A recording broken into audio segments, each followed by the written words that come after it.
शामी साहब, आपने भी हामिद खान साहब के इंकशाफात सुने होंगे जो उन्होंने हामिद मीर साहब के प्रोग्राम में बातें की कि नवाज शरीफ को नाअहल करने का फैसला तो सुप्रीम कोर्ट के फैसले से पहले ही हो चुका था।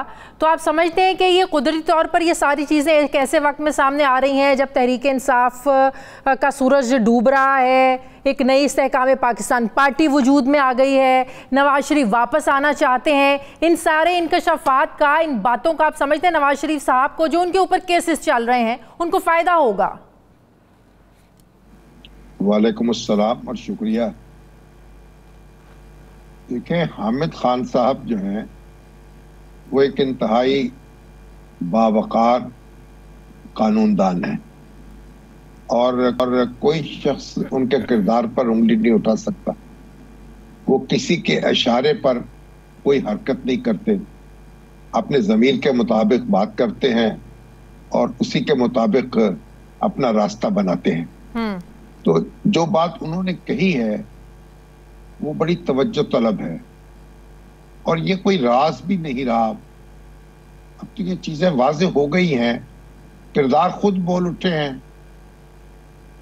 जनरल कमर जावेद बाजवा साहब के इंटरव्यूज को सुन लीजिए और जो अदलिया के किरदार है मुख्तलिफ, उनसे बात कर लीजिए। जस्टिस शौकत अजीज सदीकी साहब की बातचीत सुन लीजिए और फैसले पढ़ लीजिए और जो जिस माहौल में ये फैसले हुए उस माहौल को ताज़ा कर लीजिए।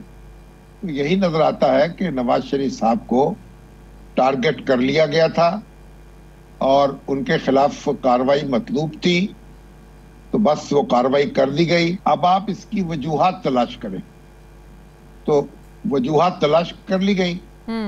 उसी तरीके से नवाज शरीफ साहब के बारे में फैसला हो गया था कि उनको इख्तिदार से रुखसत करना है, उनको नाअहल भी करना है और ताहयात नाअहल करना है।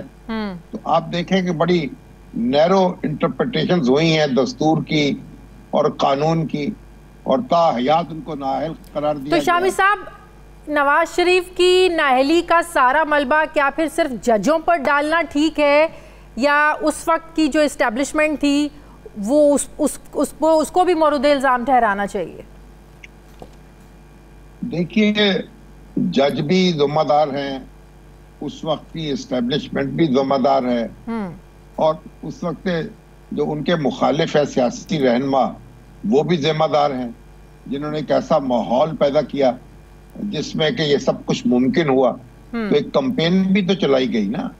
एक तो मतलब एक बाकायदा एक बड़ा मंसूबा था और उसके मुताबिक जो है दानिस्ता या नादानिस्ता लोग उसमें अपना हिस्सा डालते चले गए। लेकिन शामी साहब, जब नवाज शरीफ साहब को निकाला गया, जो उन्होंने एक कैंपेन शुरू की, वो आज भी उनके निशाने पे है। देखिए, वो तो इसकी वजूहात तो खुद वही बता सकते हैं, उन्हीं से पूछी जानी चाहिए। लेकिन जाहिर है कि वो अपना मुकदमा लड़ रहे हैं ना।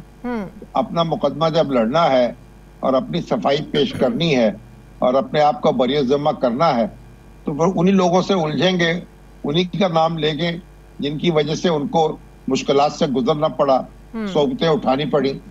तो जो उसके बाद के हालात हैं उसमें वो उलझने की जरूरत महसूस नहीं करते।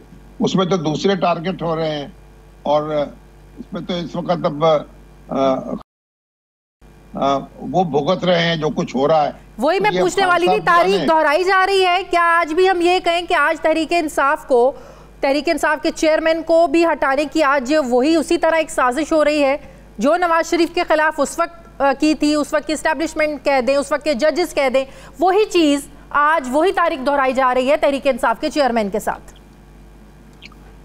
देखिए, ये कहना तो बहुत मुश्किल है कि कोई साजिश हो रही है। आज तो जो कुछ भी हो रहा है दिन दिहाड़े हो रहा है, सबके सामने हो रहा है और बहुत सा काम तो ऐसा है जो खुद अपने खिलाफ कर दिया है। लेकिन जो 9 मई को जो कुछ हुआ है वो किसी दूसरे ने तो नहीं किया। और उसके असरात हैं और उसके नताइज हैं जो भुगतना पड़ रहे हैं। अगर जो है वो दस्तूर के मुताबिक जो उनके खिलाफ कार्रवाई हुई थी, तहरीक अदम एतमाद मंजूर हुई थी, उसको जरा हंसी खुशी बर्दाश्त कर लेते और अपना पार्लियामानी किरदार अदा करते रहते। 2 सूबों में उनकी हुकूमतें कायम हो चुकी थी उनको भी बाकी रहने देते तो उनकी स्पेस बरकरार रहती। इसके बरक्स उन्होंने अपनी एक दूसरी हिकमत अमली अपनाई जिसकी वजह से उनकी स्पेस कम होती चली गई और दूसरी मुश्किलात में भी इजाफा हुआ। तो बड़ी एक मुख्तलिफ हालात हैं, लेकिन बहरहाल ये बात अपनी जगह मौजूद है कि अब की जो मुश्किलात हैं उनमें इजाफा हो गया है और कानून जो है उनका पीछा कर रहा है अब। लेकिन वो इस बात की जरूरत आज भी महसूस नहीं कर रहे कि अहले सियासत जो हैं वो एक दूसरे से बातचीत करें, एक दूसरे से मामला करें और अपने मामलात खुद संभालें, अपने गंदे कपड़े खुद धोएं। ये कोशिश किसको करनी है? ये कोशिश को भी करनी है, उनके हरीफों को भी करनी है। अब उनके हरीफ जो हैं वो भी ठेंगा दिखा रहे हैं हाँ। और भी अपनी रवश बदलने पर तैयार नहीं है। तो बुनियादी बात तो यही है ना कि हमारे अहले सियासत जो हैं वो एक इसको सियासत को खेल की तरह खेलें, जैसे आप क्रिकेट खेलते हैं, उसके कवायद ज़वाबित मुरतब करें, उनकी पाबंदी करें। इसे जंग की तरह ना खेलें कि जंग में जो हर चीज जायज हो जाती है उसी तरीके से वो खेल में जायज नहीं होती। तो ये फाउल प्ले नहीं कर की इजाजत नहीं होती। सही। तो अगर ये इस तरह नहीं करेंगे, एक दूसरे को तस्लीम नहीं करेंगे, एक दूसरे को स्पेस नहीं देंगे, तो फिर जाहिर है कि तारीख अपने आप को दोहराती चली जाएगी। तहरीक इंसाफ को, तहरीक इंसाफ के चेयरमैन को आपको लगता है कि स्पेस मिलनी चाहिए? जो पाबंदी लगाने की बातें हो रही हैं, तहरीक इंसाफ को बैन करने की बातें हो रही हैं, ओन चौधरी साहब खुद सुप्रीम कोर्ट चले गए पिटीशन लेके, तो सियासी मैदान में मुकाबला करने की बजाय आप किसी पार्टी को अगर वाइप आउट करना चाहते हैं, आप समझते हैं कि जमहूरियत के मनाफी है? गलत रवैया है। देखिए, कानून के मुताबिक तो कार्रवाई से कोई रोका नहीं जा सकता किसी को। हाँ। और अगर ऑन साहब जो हैं वो अगर दरखास्त लेके चले गए सुप्रीम कोर्ट के, तो जाहिर है उनको भी रोका नहीं जा सकता। लेकिन बुनियादी बात यह है कि कार्रवाई जो भी हो वो कानून के मुताबिक होनी चाहिए। अगर कानून उन्होंने कोई जुर्म किया है, उनके खिलाफ कोई इल्जाम है तो साबित कीजिए, कार्रवाई कर दीजिए। ये तो नहीं कह सकते हम कि कानून की अदालत जो है उसमें आप दस्तक नहीं दे सकते। लेकिन मावराए कानून कोई काम नहीं होना चाहिए, मावराए दस्तूर कोई काम नहीं होना चाहिए। और इस वक्त तक तो उनके खिलाफ कोई इक़दाम नहीं हुआ ना उनकी सियासत पर पाबंदी लगी है, ना उनकी जमात पर कोई पाबंदी लगी है। तो इस वक्त तो एक बड़े वो रेलेवेंट शख्स रेलेवेंट तो है, लेकिन जो पार्टी का हाल हो चुका है, तितर बितर पार्टी हो चुकी है, जिन्होंने प्रेस कॉन्फ्रेंस की वो साइड पे हो गए और जिन्होंने नहीं की उन्हें कुछ और अरसा जेलों में गुजारना पड़ा। तो पार्टी का तो नुकसान हुआ है शामी साहब। अब वो जो गाजरें खाएंगे तो फिर पेट में दर्द भी होगा। पार्टी का नुकसान तो हुआ है। हाँ। इस नुकसान को रोका जा सकता था। उसको उनको हरीफ जो था अपना हरीफ बनाने की क्या जरूरत थी? चीफ ऑफ आर्मी स्टाफ को निशाना बनाने की क्या जरूरत थी?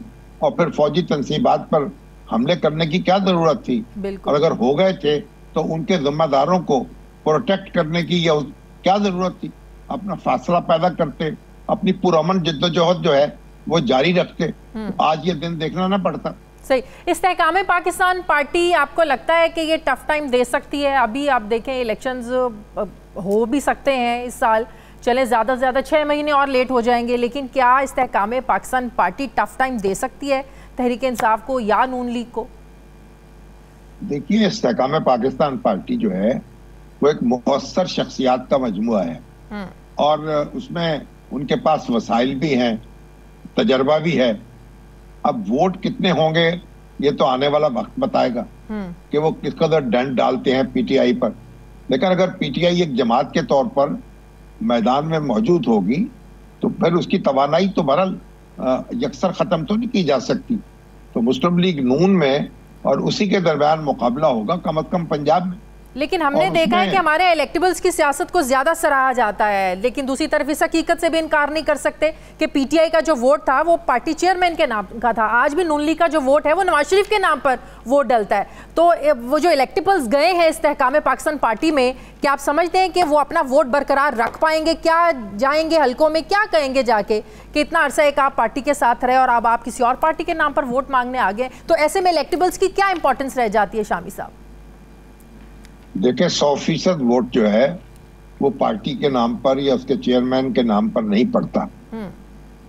10% वोट पड़ जाएगा, 5% पड़ जाएगा, 12% होगा, 15% होगा, तो इससे ज्यादा वोट नहीं होता पार्टी का।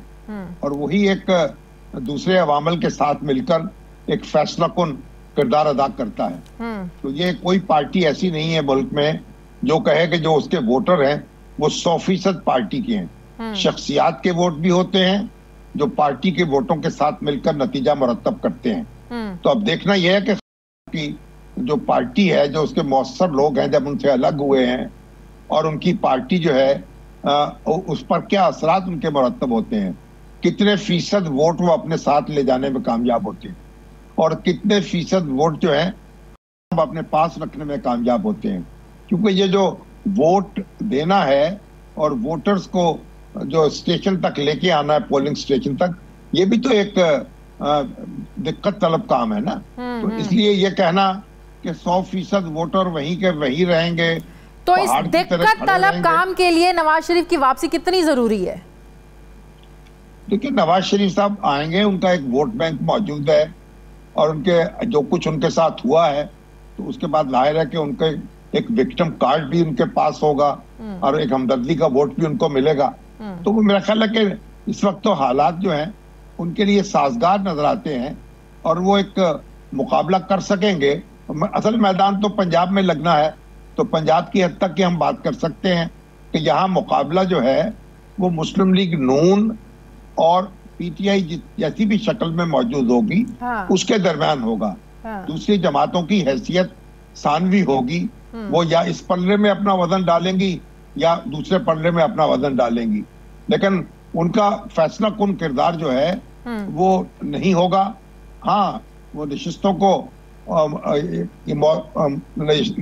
को मुतासर कर सकती हैं, नताइज को मुतासर कर सकती हैं, लेकिन जो बड़े प्लेयर्स हैं वो वही होंगे जिनका मैंने जिक्र किया है।